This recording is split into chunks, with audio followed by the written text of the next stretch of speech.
It remained the most advanced civilization for millennia. China, in just over a century, went through a period of intense turmoil. Ranging from the second half of the 19th century to the 1980s, these events almost neutralized this ancient society.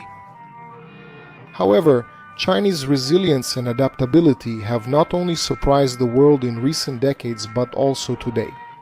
China seeks to regain the position that was hers for thousands of years, which is the position of returning to being the central kingdom, the bastion of civilization and stability, whether or not it manages to achieve such a feat. The fact is that today, China is already one of the gravitational epicenters in the geopolitics of the planet. In today's video, we will look at China's geopolitics. But before that, don't forget to subscribe to the channel and show your support. Share it with everyone you know, so that I can keep bringing you content about geopolitics, history, and security. My name is Geopolitical Mundial, and this is Geopolitical Mundial.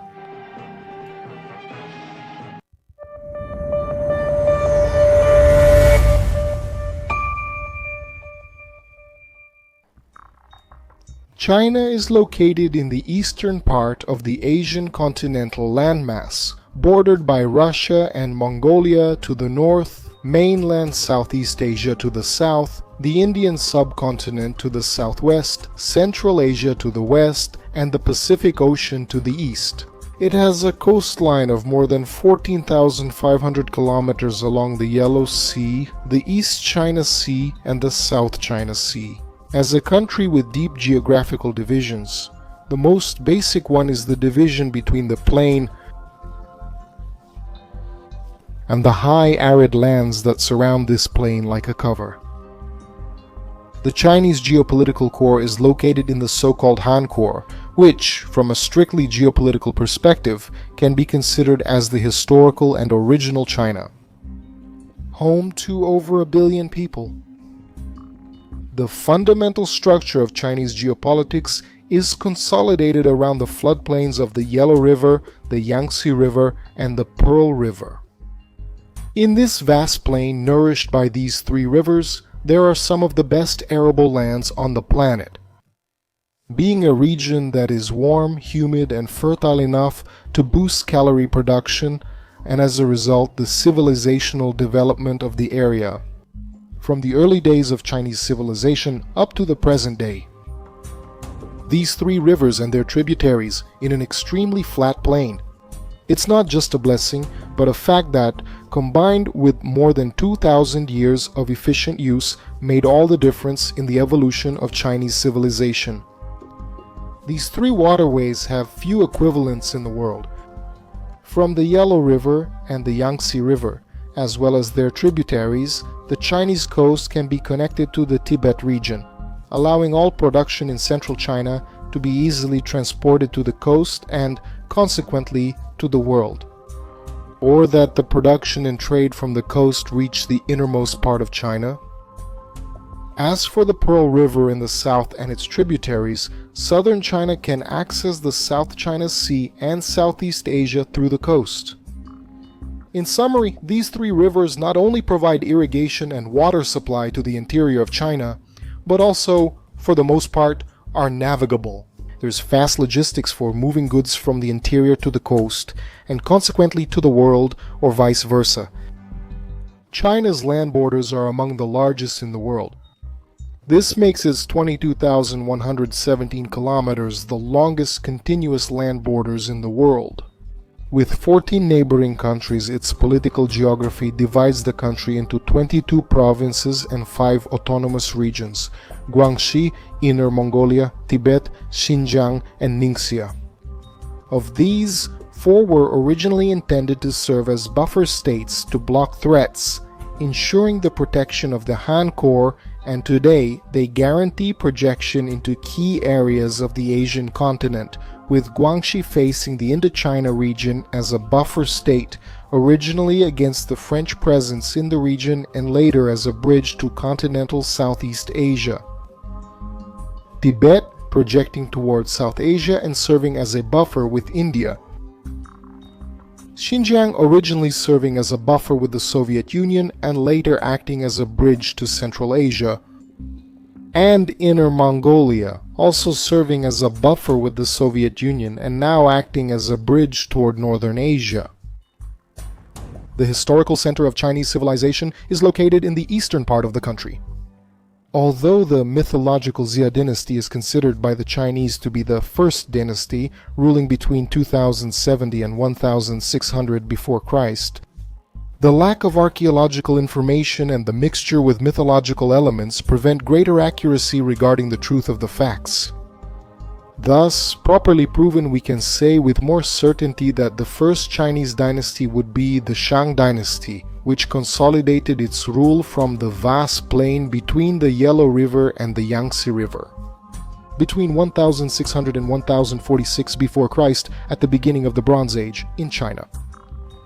This area makes it easier to establish a sedentary society due to this extremely fertile plain, which encourages food production, especially rice, and the raising of small and medium-sized animals such as chickens, ducks, and pigs, which also boosts population growth. Over the centuries, which, properly organized under the Shang, managed to form the basis of Chinese civilization until 1046 before Christ, when the Zhou warlords emerged in the Wei River Valley, where today's Shanxi province is located. When the Zhou forces, led by King Wu, managed to take power and establish an administrative regime similar to what would later be the feudal system in Europe. Thousands of years later, however, what could be described as China in a political sense only comes about in 221 before Christ, with Qi Shi Huang, founder of the short-lived Qin dynasty, who would consolidate the Han core, whose territorial structure would be the basis of China, in fact, up to the present day. It was in this dynasty that the famous Great Wall of China would be completed, when Qin began to connect a series of other existing walls that had been built during the Zhou dynasty period. Started between 771 and 221 before Christ, with new parts being completed in 212. Unlike what most people think, this construction was not intended solely to keep away the threats from the nomadic peoples who came from the northwest and north of Asia. But, in fact, the walls were just one part of a series of extremely complex political and military measures taken by the different Chinese dynasties. In other words, even though the walls were indeed defensive structures, the Chinese state never fully relied on them to defend the national territory. In fact, they were always part of a set of measures to keep threats from these peoples at bay. Nomads, where the wall was the military border component, combined either with punitive incursions by Chinese armies against foreign leaders or with diplomatic measures that tried to discourage the nomads from entering China. So, the wall was just one effective defensive measure combined with others, and each dynasty had a different strategy and use for the walls in its foreign policy.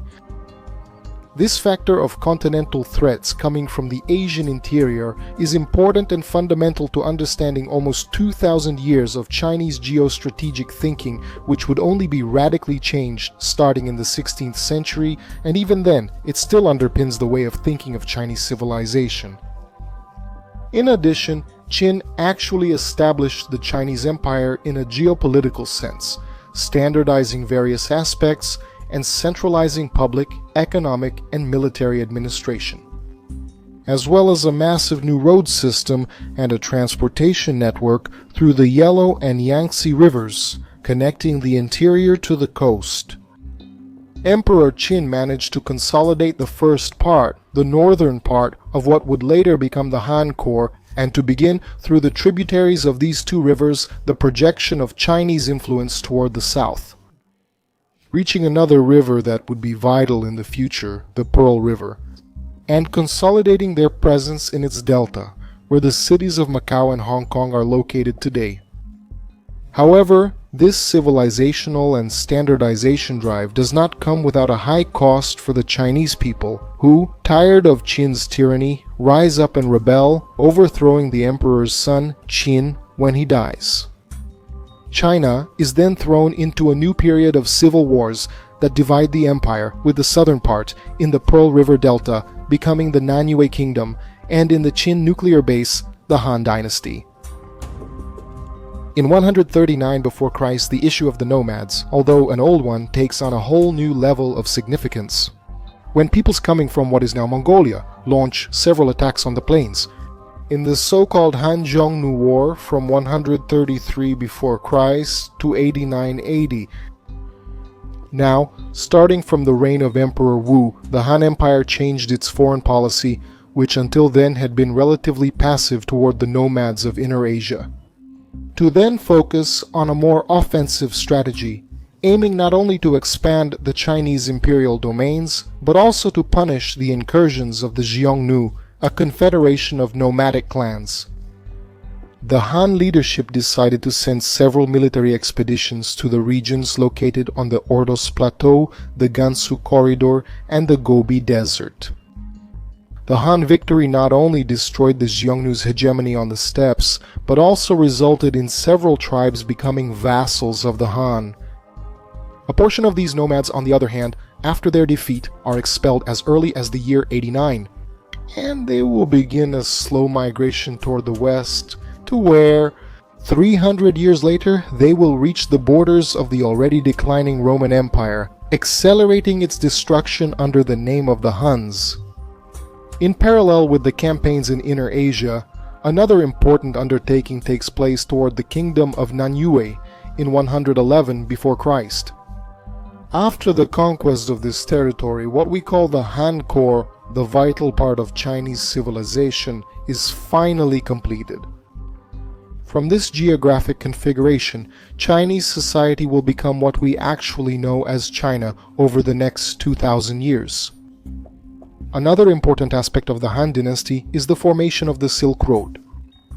To ensure trade with distant lands in the far west and Central Asia, Chinese forces will secure control of the Gansu Corridor, connecting the Han heartland with the Uyghur lands, which is now the Xinjiang Autonomous Region, flanking and passing through the mountainous, high, and inhospitable terrain of the Mongolian and Tibetan plateaus, to reach the flat areas of Central Asia, where the countries of Kazakhstan and Kyrgyzstan are today, providing relatively quick commercial access to the region of Persia, the Indian subcontinent, and the Black Sea. This aggressive diplomacy aimed at protecting the Han heartland guarantees two things for the Chinese. First, political stability enough to help with social development, and second, control of fertile territories, which ensures abundant food supply, enough to help with population growth.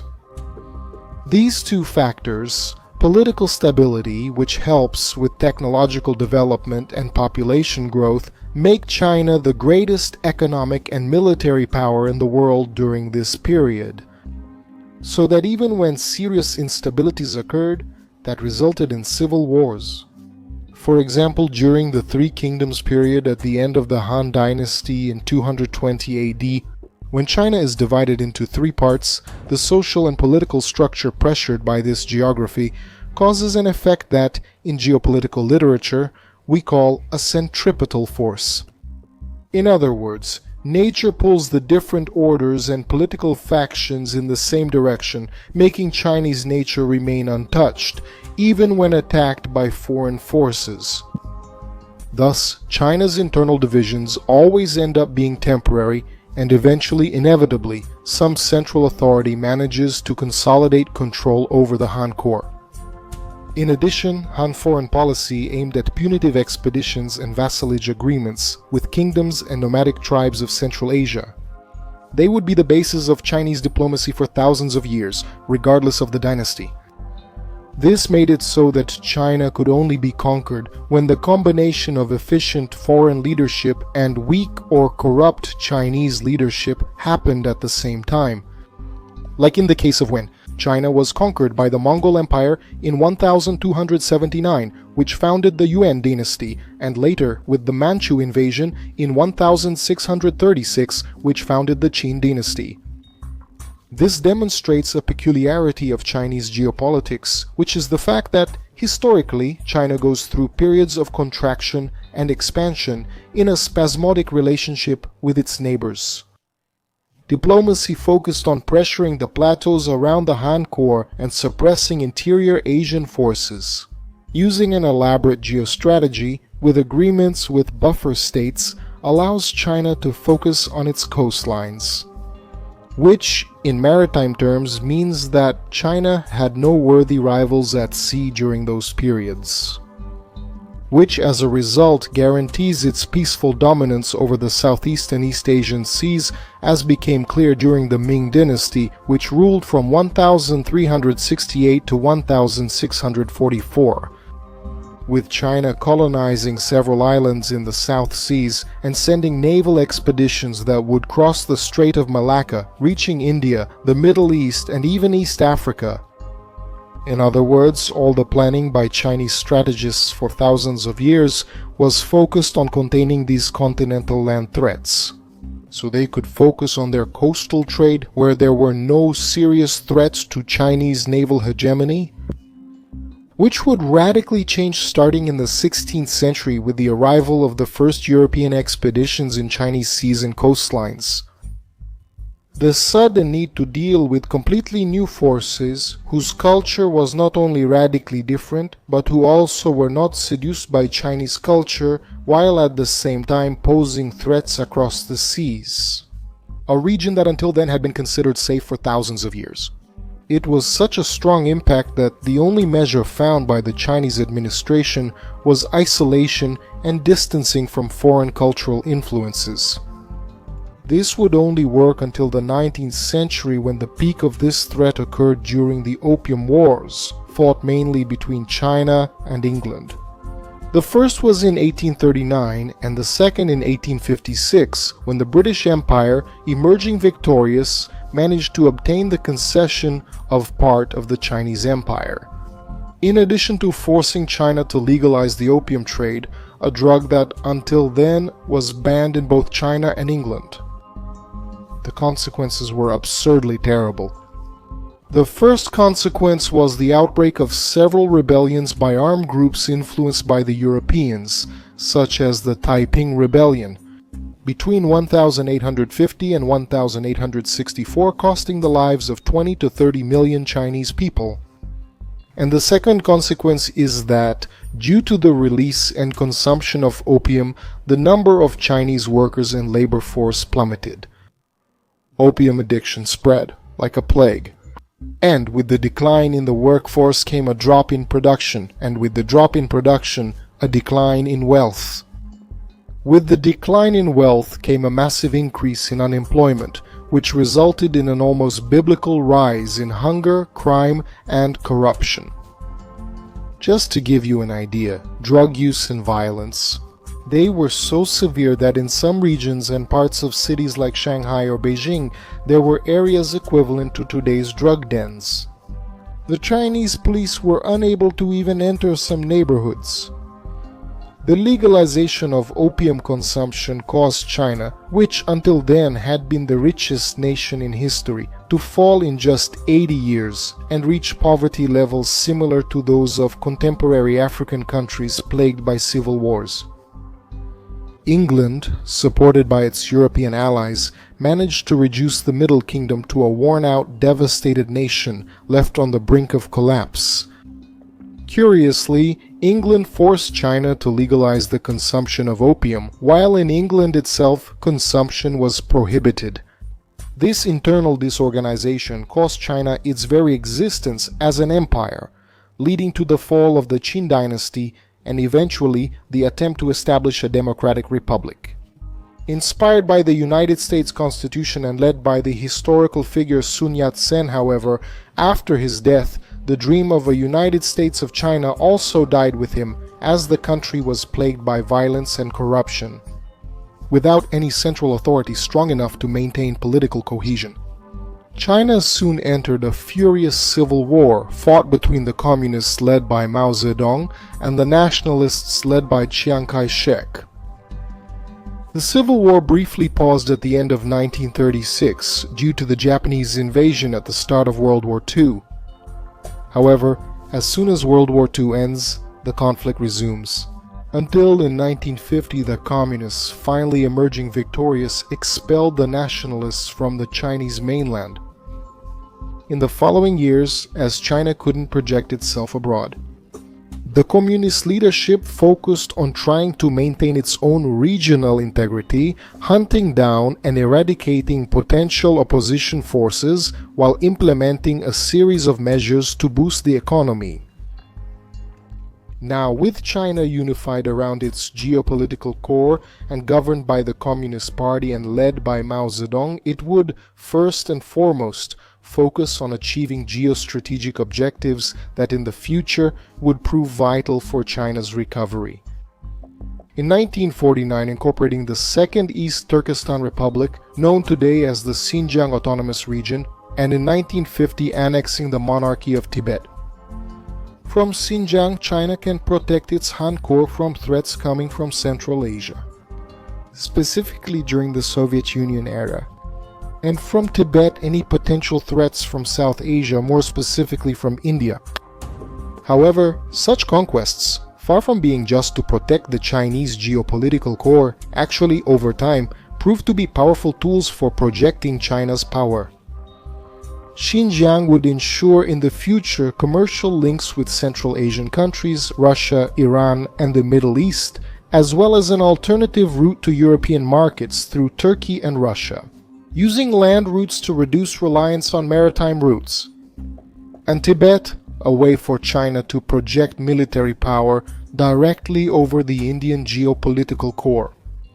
Moreover, since most of the rivers in South and Southeast Asia originate here, China also controls the water destiny of the countries in the region. Despite this limited ability to extend its power abroad, Mao Zedong still ventured into several military adventures aimed at testing the response capacity and willingness of neighboring countries. In the span of just 40 years, he got involved in conflicts with the United States, Korea, India, and even with the Soviet Union itself. With this geographic encirclement spread across almost all parts of its borders, China manages to temporarily ease the pressure by getting closer to the United States in the early 70s. This fact allows it to reorient its geostrategic planning and neutralize Soviet ambitions in Central Asia. This pressure, however, would return at the end of the Cold War, especially in the late 90s, as American interests once again began to clash with China's economic rise. Standing out as a symbol of this growing tension was the bombing of the Chinese embassy in Belgrade by the United States Air Force in May of 1999, and the collision between warplanes from these two countries in the South China Sea in April of 2001. Everything indicated that these two powers were inevitably heading toward a collision.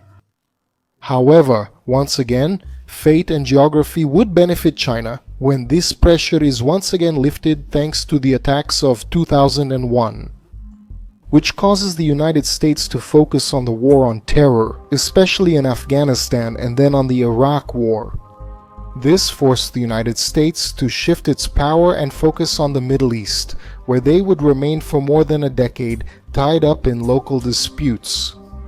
This would give China time and breathing room to calmly not only grow even more economically, but also to develop cutting-edge technologies and build a first-class military navy.